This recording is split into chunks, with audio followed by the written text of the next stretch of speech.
Diddy Kong Racing is not your ordinary mascot racing game.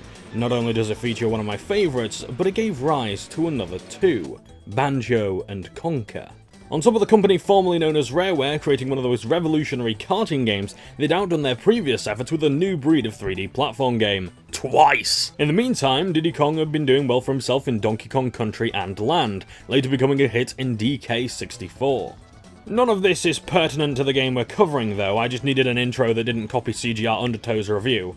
Now that that's out of the way, we can finally begin. Yes, yes, yes, yes, yes, yes, yes, yes, yes, yes. The story of DKR, or Dicker as it's more affectionately known after the first boss battle, is that Timber the Tiger's parents are away from his gigantic island home of numerous climates, and decides to invite all his friends to play. The fun-loving felines frolicking comes to a screeching halt when the intergalactic killjoy Wizpig comes to the mushroom world and makes his presence known. Hailing from future Funland, Wizpig came to Timber Island after beating the racetracks of his homeworld, and challenges the residents to beat him and his newly hypnotized minions in races for honor, glory, and balloons. Balloons? You idiot, that's fucking mental. Yes, really, I've no idea why, but they're actually one of my favourite collectibles, even though they burst and make loud noises, generate static that can kill computers, and signal clowns living in nearby sewers.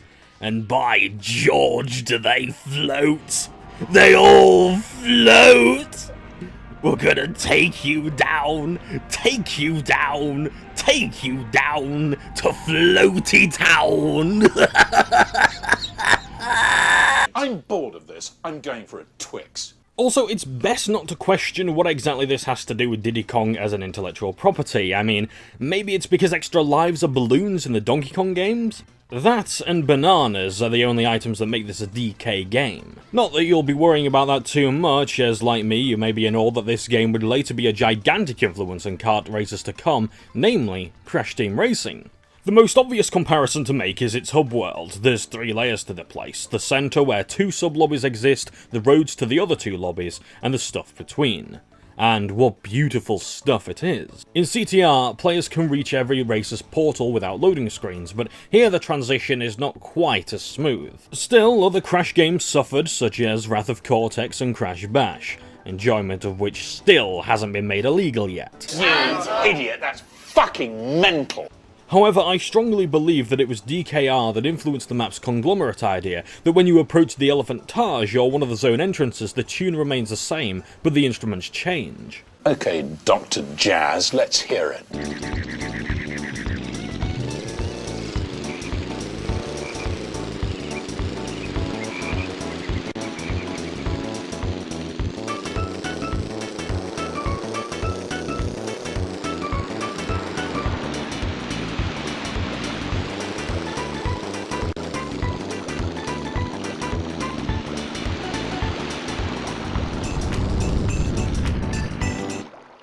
This isn't exclusive to the lobby, it's part of the character montage during the title sequence, the character selection screen, and would later be a staple of the company formerly known as Rareware's games.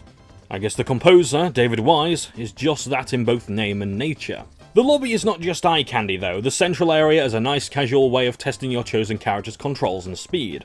And you ought to before beginning your journey, because you're not told the differences between the characters, though the intro gives subtle hints to their best suited vehicle. Hell, it even prophesies Banjo Pilot! There's days when I wake up in a cold sweat wishing they hadn't.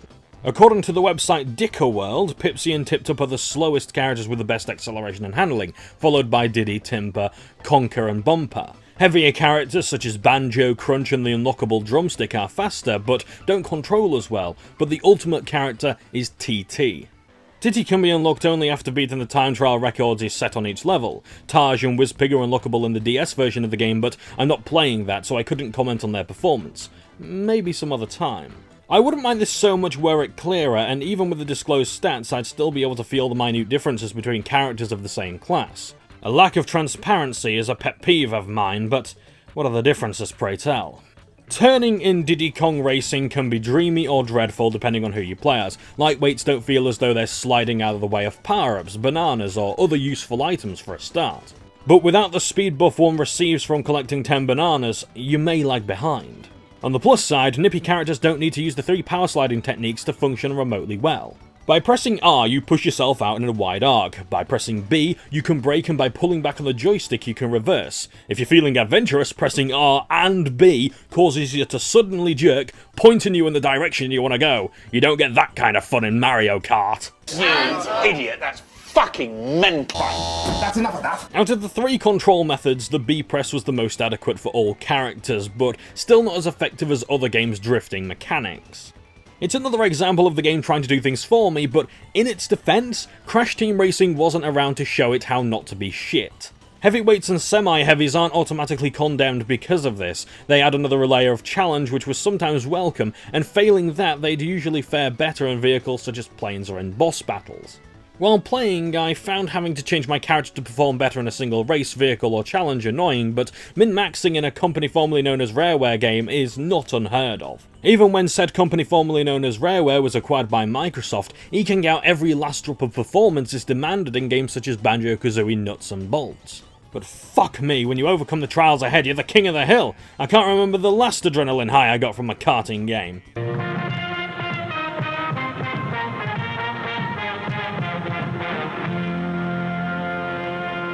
After that, the nipple-tingling, eye-watering and oral adrenaline rush continues, and Redbeard laughs for no reason.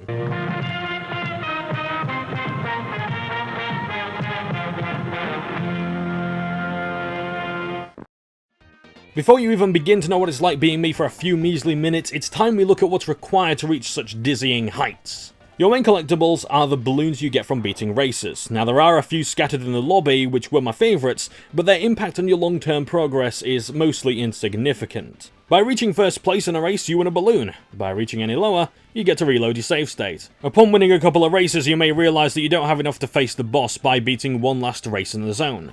Look around the lobby, check for other sub-zones to race in, and you'll collect enough easily. Taj will occasionally ask you to race around the lobby in each vehicle, netting you 3 balloons should you win, and you're struggling to make headway in the balloon count. When you've completed each race in the sub-lobby, you can race the Guardian of the Land.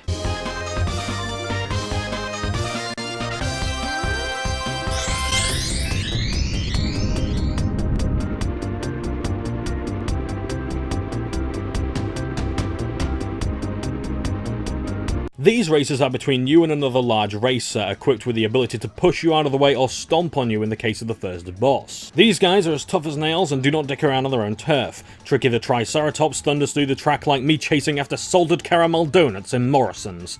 I hope they still do those. They better fucking well do. It's enough to make anyone rage quit, and it makes me wonder how many times I have. You can only do so much to the bosses. Weapons work, but they're not in ample supply, and even when you do slow the boss, you gotta get around them somehow. They're finely tuned, but they get easier as the game goes on and your skills improve. Try and cry as you might, you have to beat them to properly progress. There's no material reward for winning, only suffering and torment.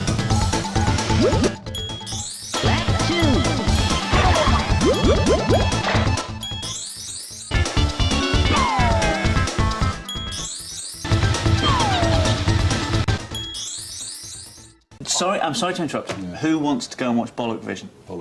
Upon beating the boss fair and square, which will become its own talk shortly, you're expected to collect 8 silver coins in the races you've done and face the boss again. At this point, it'd be normal for me to give up and call it a bad job. However, comfort has to take a backseat for ethics and high blood pressure. I guess now is a good time as any to talk mechanics, or sooner would have been better. Most racing takes place in karts, though sometimes a map will ask if you have a preference for either land, aquatic or aerial racing. This has to be earned by beating all of the lobby's racing challenges though, so expect to be told flat out which vehicle you're in. Cars struggle on wayside terrain and are useless in water, but hovercraft are the opposite. They bounce along water and terrain go-karts don't manage too well, but on certain roads they're cack. Hovercraft also struggle with reversing and drifting, meaning you have to choose a direction and stick with it, though they can hop to avoid hazards and take advantage of shortcuts. Despite these two vehicles moving on a surface, their controls are worlds apart. The hovercraft glides along much more open tracks, yet doesn't always manage sharp turns. Planes are super fast, especially when going through what the game calls zippers, but suffer collisions the most. Both planes and karts show the diversity in character abilities and serve well as a barometer for which character you'd prefer to play.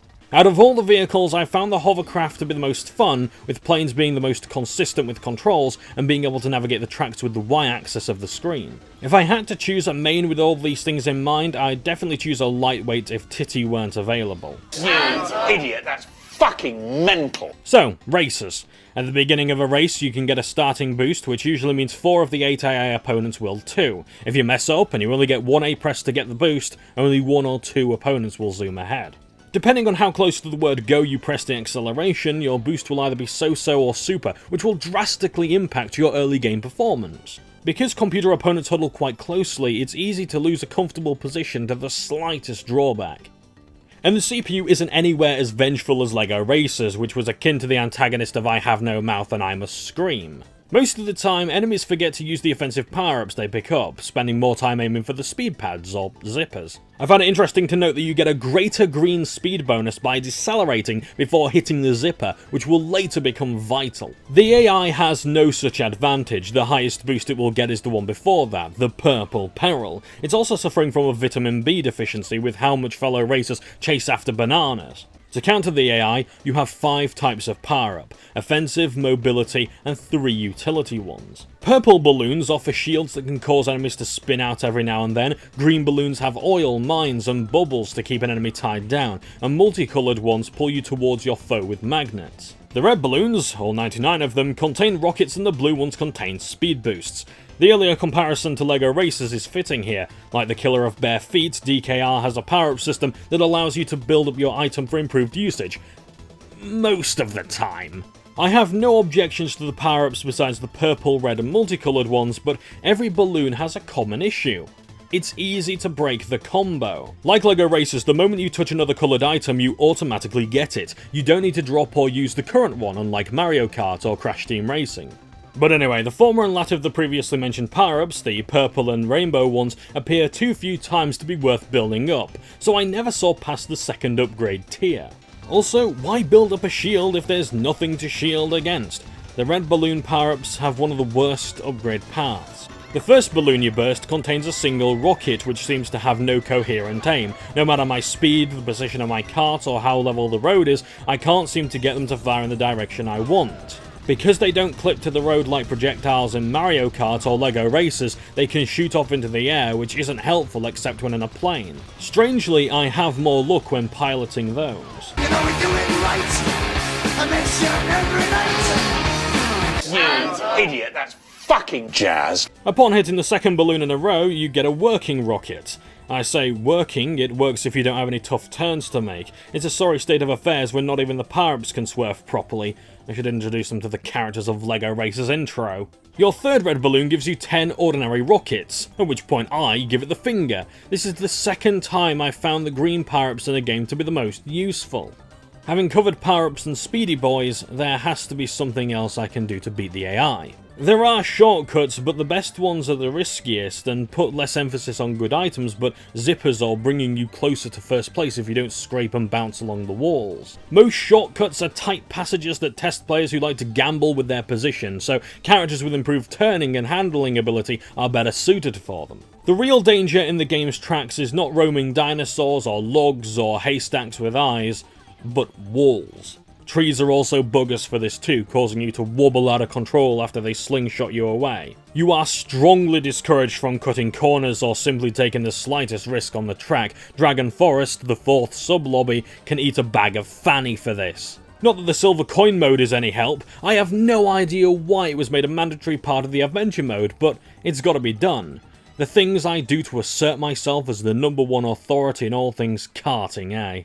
The coins aren't too hard to find, this isn't CTR mode, but that doesn't mean it's easy. You can't dick around with these coins, you need to hit every zipper, use every power-up to maximum efficiency, collect enough bananas, and not hit a single friggin' wall! The sick part is that I save-scummed the fuck out of these races, so any poor sap who did this without an emulator has only my deepest respect.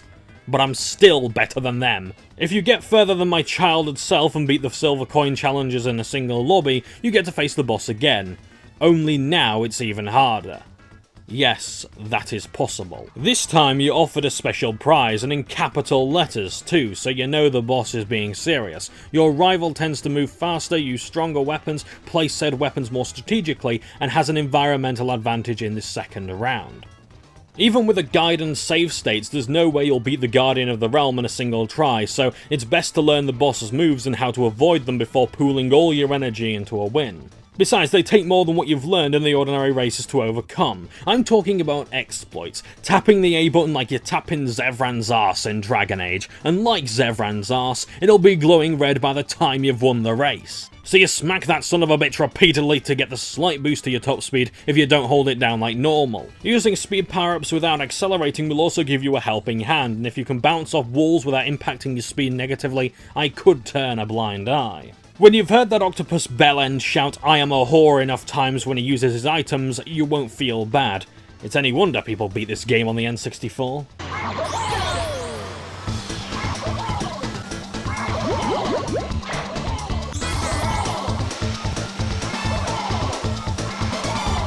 Again, I'm in awe, but do you see the shit I have to resort to get halfway through the game? You'd think the company formerly known as Rareware were training child soldiers to face up against nitrous oxide. Come to think of it, that might be an idea in a few millennia's time. Assuming your controller is in good enough nick to receive your special prize, you're given an amulet piece. By getting all 4 of these, you'll be able to face Whizpig. As an aside, the boss will tell you to try the trophy race, essentially scoring your ability to do all the tracks at once. It's a bog standard cup or championship mode, only now it has prizes for a 2nd and 3rd place. Frankly, I don't give a toss about doing those races a 3rd time, so on to Whizpig I go!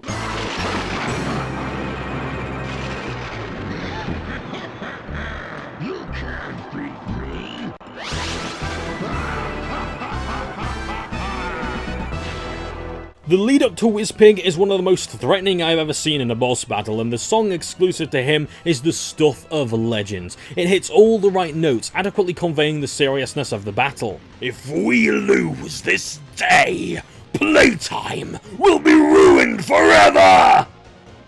Or at least until our parents tell us to pack it in and do our homework. Beyond the portal in Whizpig's throat, there's no power-ups and no mercy, yet the mechanics could not be more simple. Remember the green boost from earlier? That's the only acceptable way to use the zipper. If you get a purple boost, you lose. If you touch the water, you lose. If you use the wrong swerve, you lose.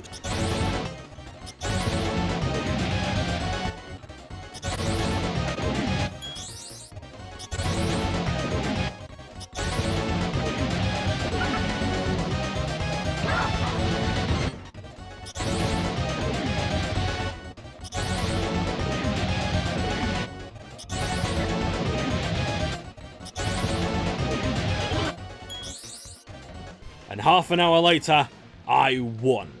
I cheated, but I won. I beat that lardy Spyro-cosplayer, and no one can take that away from me. Thus concluding the Diddy delight that was Diddy Kong Racing, so I guess it's time now to zip into the graphics and the soundtrack. There's more! Turns out Whizprick isn't done yet. It's time to take the fight to future Funland.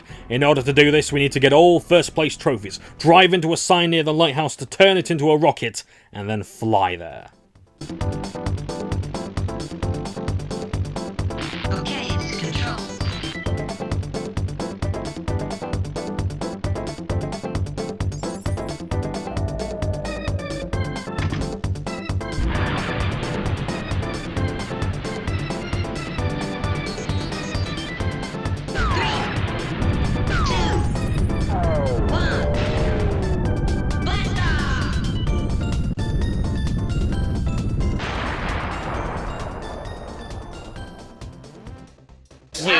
Idiot, that's fucking mental. Here you'll need to brush up on your flight and karting skills, as there's no hovercraft levels. I can't believe I'm saying this, but these were the easiest, and some of my favourite tracks in the game, Spaceport Alpha being the top rated for its epic shootout in the middle.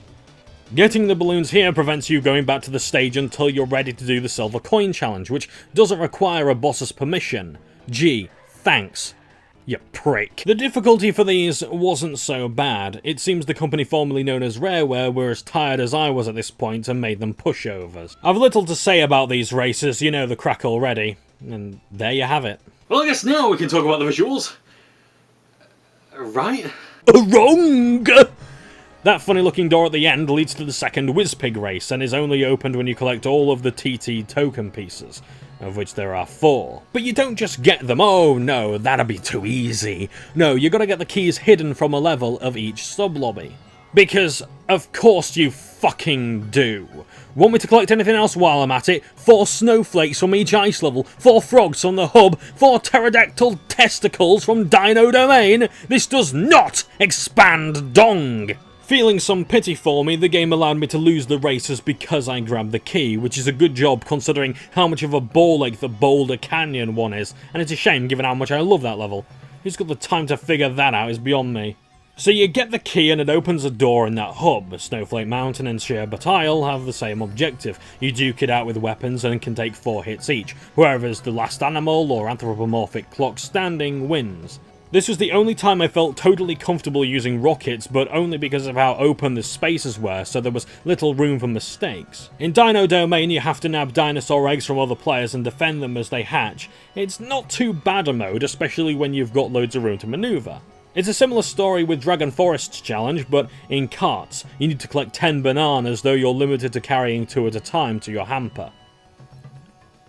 As ever, it's a nice change of pace, but I'm not too fond of making this a requirement to seeing the final boss. For a new character, fine. For some new gameplay modes or maps for multiplayer, fine, but not for single player progress. Now you hold the titty talisman, Pisswick can be challenged once more, when the emulator doesn't shit its pants.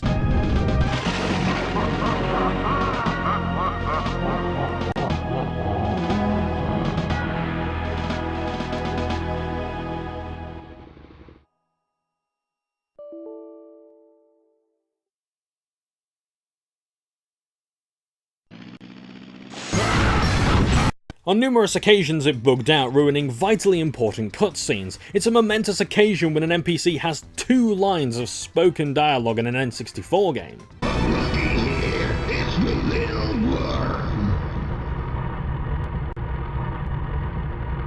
Not only that, but I also suffered terrible slowdown in the second lap, and people used to ask me why I preferred playing on the original system. Yet despite this, I won. I beat Pikelet's able-bodied offspring. I'm not going to bother with the final trophy race or the time trials, although the tracks they're on are very good. I'm ending this. I guess now it's safe to talk about the visuals and soundtrack. You know, no, there has to be something else. There's gonna be something else!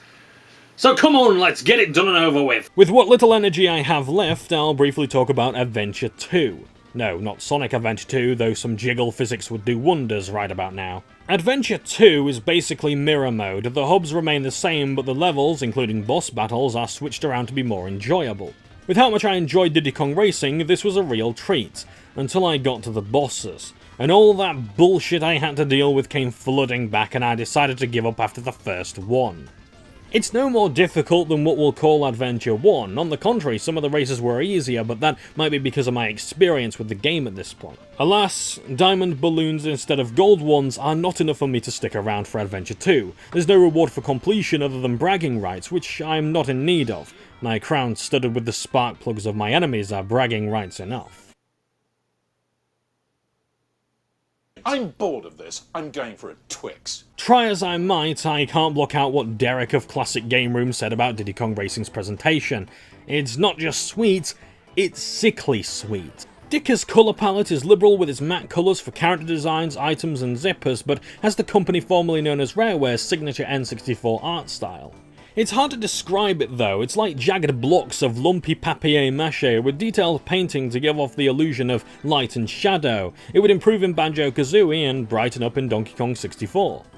The character designs are pleasant enough, they all mostly wear clothes that have been carefully considered, except for Bumper, and even the bosses stand out as unique villains. Diddy doesn't look too great, but that can be said of nearly all of Crash Team Racing's cast, so I can't judge him too highly. He gets better in the next game, DK64. The sound design is some of the best I've ever heard in a video game. Not just a karter, I mean in all of video gaming. The soundtrack is a wonder to behold, but there wasn't a single song that I couldn't remember or didn't enjoy. There's nothing I disliked about the music. The theme tune, the lobby themes, the race previews, talking to Titty, what's not to like? I challenge you to find a song that's unlikable in this game. I'm rather fond of the character voices and the chatter. Some of the voices, like Banjo's, will be used in later games. Given the company formerly known as Rareware's budgeting and time constraints, that doesn't surprise me. Some of the power-ups could have done with beefier sounds, but the visuals make up for it, though if they complemented one another, you'd have some solid items. And I'm not talking about poo for once. Before the game decides there's something else I need to talk about, I'm gonna burst the balloon. There's my final thoughts. I don't think I can do this game justice by giving a conclusion. I'm that emotionally attached after what has been a long, strange journey. The more I say, the more I'll want to say, and the less it'll mean. You've got to understand that I've wanted to review this game for donkey's years, and not once have I come as close as I have to covering all of its achievements and drawbacks. But fuck it, it's on like Donkey Kong. Diddy Kong Racing is an aggravating, shittily controlling, annoyingly innovative arseache. But it also has a variety of characters that solve its control problems and difficulty, and without such innovations, I don't believe the karting genre would have had as bright a future as it has had. You don't forget a game like this with its lobby and progression and bosses and repetition. You don't forget the misery caused by the company formerly known as Rareware's design philosophy, and you don't forget the joy of overcoming it. You don't forget the visuals and sound design that put a smile on your face the entire time. You don't forget the characters that you swap to milk that extra chance for success. You don't forget the tracks that pissed you off. And you don't forget the tracks you mastered. So it might not be the best racing game I've ever played, but it's left an impression that even the colossi of the genre failed to imprint, reddened on my bottom.